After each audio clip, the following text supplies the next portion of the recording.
नमस्कार दोस्तों, career platform आप सभी का स्वागत है। जो भी पेरेंट्स और हमारे स्टूडेंट देख रहे होंगे इस वीडियो को, तो ये काफ़ी हेल्पफुल वीडियो है आप लोगों के लिए, क्योंकि board exam term 1 CBSE class 10th और 12th का पेपर स्टार्ट होने वाला है। क्लास 10th का पेपर जो है आपका 30 नवंबर से स्टार्ट होगा। तो आप लोगों के लिए कुछ टिप्स लेकर आया हूँ, जो टिप्स आपके एग्ज़ाम को जो प्रेशर है अभी लास्ट 2 डेज का, उस पर काफ़ी हेल्प करेगा। अभी देखिए, आपका आज 28 हो गया और 29 2 दिन बचे हैं एग्ज़ाम की तैयारी के लिए, और आपको 30 को पेपर देनी है। तो 2 दिन में ना स्टूडेंट के पास काफ़ी प्रेशर हो जाता है, मैं क्या पढूं क्या छोड़ूं। ठीक है, तो इसको कैसे हैंडल करेंगे, मैं वो टिप्स बताऊंगा, जो टिप्स आपके एग्ज़ाम में के लिए काफ़ी बेहतरीन आपको साबित होगा, और आपके जो मार्क्स आएंगे वो मोर देन 95% से ज़्यादा मार्क्स आएंगे। तो वो टिप्स क्या है, आप पहले इस चीज़ को ध्यान से आप समझिए और पहले सुनिए। ठीक है, ये टिप्स क्या है। सबसे पहले देखिए, एग्ज़ाम देने से पहले का टिप्स मैं बताता हूँ। जैसे आज से लेकर के 30 के बीच का आप अपनी तैयारी को कैसे बिल्डअप करेंगे। सबसे पहला होता है कि लास्ट के 2 डेज जो बचे हैं, इसमें क्या करेंगे। सबसे पहला जो वर्क है, आप अपना जो आप सोते हैं, यानी मतलब आप जब क्या करते हैं, स्लीप लेस और स्टडी मोर, यही काम करते हैं। आज से बदल दीजिए इसको, सोना ज़्यादा कीजिए, सोइए आप ज़्यादा। ठीक है, और स्टडी का जो टाइम है, एकदम ऐसा नहीं कि बहुत ज़्यादा पढ़ना है। अब मतलब इतना ही पढ़िए जो क्विक रिवीजन, जैसे को बोलते हैं हम लोग, शॉर्ट स्टोरी टाइप का बना करके। जैसे आपने कोर्स कंप्लीट की जब हुआ होगा हमारे करियर प्लेटफॉर्म में, हमारे यहाँ तो जितने भी स्टूडेंट पढ़ रहे हैं, छतरपुर हो, महरौली हो, जितनी भी ब्रांचेज में पढ़ रहे हैं, सभी का ऑलमोस्ट कोर्स कंप्लीट है फर्स्ट टर्म का। तो जो भी एमसीक्यू बेस्ड क्वेश्चंस आएंगे फर्स्ट टर्म में, उनको क्विक जो है आप रिवीजन कर लीजिए। ठीक है, अगर आप रिवीजन कर लेते हैं तो ये क्या करेगा, आपको एग्ज़ाम के समय में आपको एमसीक्यू क्वेश्चन पे डिसीजन लेने में काफ़ी आपको मदद मिलेगा। क्योंकि इस बार जो क्वेश्चंस का जो पैटर्न है वो थोड़ी सी डिफरेंट है, क्योंकि एमसीक्यू जो बेस्ड तो रहेगा, लेकिन साथ साथ जो है ना असर्शन रीजन करके क्वेश्चंस फ्रेम किए जाएंगे। तो ये भी थोड़ा सा ध्यान रखिए, यानी आप कुछ सैम्पल पेपर आप प्रैक्टिस कीजिए, और वो सैम्पल पेपर आपको काफ़ी मदद करेगा। तो ज़्यादा सैम्पल पेपर नहीं, 5 सैम्पल पेपर को आपको प्रैक्टिस कर लेने हैं।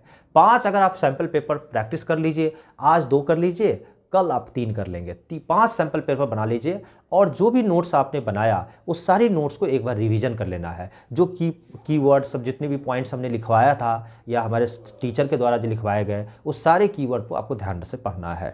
पहला तो ये है। दूसरी बात है कि आप जो है ना, ओवर थिंकिंग जो होता है ना, सेकेंड टिप्स मैं बता रहा हूँ, जो ओवर थिंकिंग मतलब हम ज़्यादा सोचते हैं। ठीक है, तो ज़्यादा ये बंद कर दीजिए, ओवर थिंकिंग नहीं करना है। जो तैयारी हो चुकी है, बस हो गया। ठीक है, सिलेबस किसी का, बहुत ऐसे स्टूडेंट हैं जो हमारे इंस्टीट्यूट से बाहर भी आप इस वीडियो को देख रहे हैं, उन स्टूडेंट के लिए मैं बोल रहा हूँ, अगर आपका कोर्स कंप्लीट है तब तो ठीक है, और नहीं भी कंप्लीट है तो कोई घबराने की जरूरत नहीं है। जो आपने पढ़ा है उसी को अच्छे से पढ़ के, उसको रिवीजन करके प्रॉपर तरीके से जाना है पेपर देने। तो पहला क्या हो गया, हमें सोना है, ज़्यादा भी ज़्यादा कम नहीं सोना है, क्योंकि 6-7 घंटे अगर आप नींद नहीं लेंगे तो आपका ब्रेन में क्या आएगा, दर्द होगा। ठीक है, तो ज़्यादा प्रेशर नहीं हैंडल लेना है आपको। दूसरी है, ओवर थिंकिंग अवॉइड करना है, इस चीज़ को ज़्यादा एक्स्ट्रा में नहीं सोचना है। थर्ड जो है, सब मैं बता रहा हूँ कि सैम्पल पेपर 5-5 सैम्पल पेपर बनानी है। ठीक है, और 5 सैम्पल पेपर अगर आप बना लेते हैं और आजकल के, और प्रैक्टिस करनी है आपको। ठीक है, साथ साथ जो है नोट्स का रिवीजन करना है जो आपने पढ़ा है। नेक्स्ट जो है, आपको बात करते हैं, आजकल ना बहुत सारे स्टूडेंट देख रहे हैं मोबाइल पे बिजी है। देखिए, मोबाइल से किसी से टॉक करना गलत नहीं है, लेकिन ज़्यादा टॉक करना गलत है।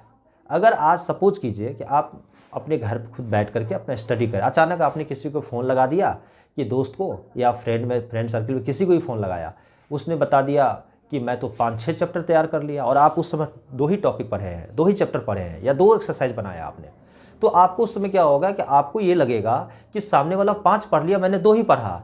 तो आपको इसके कारण ना प्रेशर हो सकता है, दिमाग पे ज़्यादा प्रेशर हो सकता है, क्योंकि आप ना बहुत बेहतरीन तरीके से पढ़ रहे हैं, इसीलिए आपका 2 ही हुआ। वो क्या कर रहा है, बस चैप्टर को पढ़ रहा है, तो इसलिए 5 के काउंट आ रहा है। तो आपको थोड़ा ये भी ध्यान रखना है, लोगों से ज़्यादा, अपने फ्रेंड सर्कल से बातें कम करना है। तो ये 2 दिन में मोबाइल को भी आप थोड़ी दूर रखें, अपने से दूरियां बना दें। ठीक है, जो ज़रूरत है वही चीज़, वही काम करें, ज़्यादा अननेसेसरी किसी से बातें ना करें। ठीक है।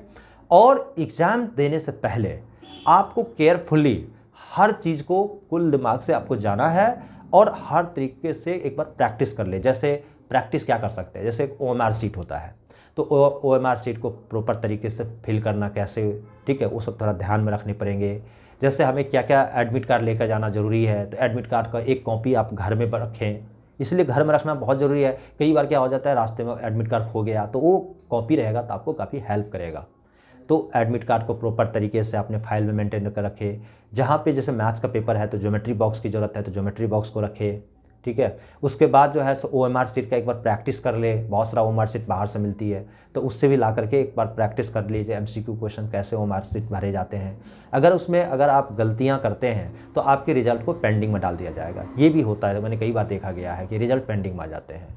तो ये सब सारी चीज़ों को ध्यान रखें। साथ साथ जो है ना, अभी लास्ट के 2 डेज में आपको खान पान पे भी थोड़ी ध्यान रखनी पड़ेगी। खान पान पे ध्यान क्या मतलब ये है कि सपोज करो आपने मसालेदार खाना खा लिया, उससे तबीयत ख़राब हो गई, ठीक है, तो आपका एग्ज़ाम आपका डिस्टर्ब हो सकता है। इसीलिए जो है सो आप ड्राई फ्रूट्स ले, ठीक है, साथ साथ जो है सो आप क्या बोलते हैं, साग सब्जियां ज़्यादा खाएं, मसालेदार चीज़ों को अवॉइड करें। इससे क्या होगा कि आपकी जो है ना बॉडी का जो है थोड़ा सा जो बनी रहेगी आपके साथ, एकदम एक एनर्जी वाला बॉडी बना रहेगा। तो ये भी आपको काफ़ी मदद करेगा एग्ज़ाम की तैयारी से पहले, क्योंकि आप जो है ना अपने अंदर से फिट रहेंगे। लास्ट के जो अगर हम बात करना चाहते हैं हेल्थ से रिलेटेड, लास्ट में जो है ना अभी के समय में अगर आप अर्ली मॉर्निंग उठिए, जैसे आप 6-7 घंटे नींद बहुत है, ठीक है, अर्ली मॉर्निंग उठिए, थोड़ी सी वॉकिंग में जाइए, घूमिए, ठीक है, पार्क वगैरह अगर पास में हो, नहीं है पार्क तो आप घर में ही या छत पे जा करके वॉकिंग कीजिए। इससे होगा क्या कि आपकी जो ना ब्रेन का जो IQ लेवल है ना वो बढ़ा रहेगा, हमेशा एकदम शार्प ब्रेन आपका काम करेगा।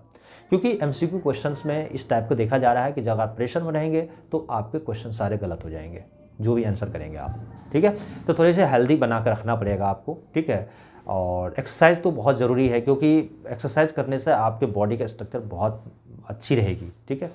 और बात करते हैं अब जो एग्ज़ाम देने के बाद, ठीक है, क्योंकि ये एग्ज़ाम तो है फर्स्ट टर्म और टर्म 1 है, तो फर्स्ट टर्म जो है सो बोर्ड का पेपर है, तो इसीलिए जो भी एग्ज़ाम पेपर देने के बाद आए, ठीक है, और आने के बाद अगर किसी का बहुत अच्छा मार्क्स आता है तो ठीक है, किसी का पेपर ख़राब भी हो सकता है, ऐसा भी हो सकता है, तो घबराने की ज़रूरत नहीं है। उसको आप जो है चिंता ना करें, उसके लिए नेक्स्ट पेपर की अपनी तैयारी में लग जाए, ठीक है। तो वो भी जो है सभी रिसेंटली 2 दिन का गैप है, ठीक है, तो 2 दिन में आप जो फर्स्ट पेपर है उसी पर भी तैयारी कीजिए। बाकी पेपर के लिए आपको कुछ ना कुछ गैप मिल रहा होगा, तो उस गैप के अकॉर्डिंग आप अपने तैयारी को स्ट्रैटेजी देकर ध्यान रखें, ठीक है।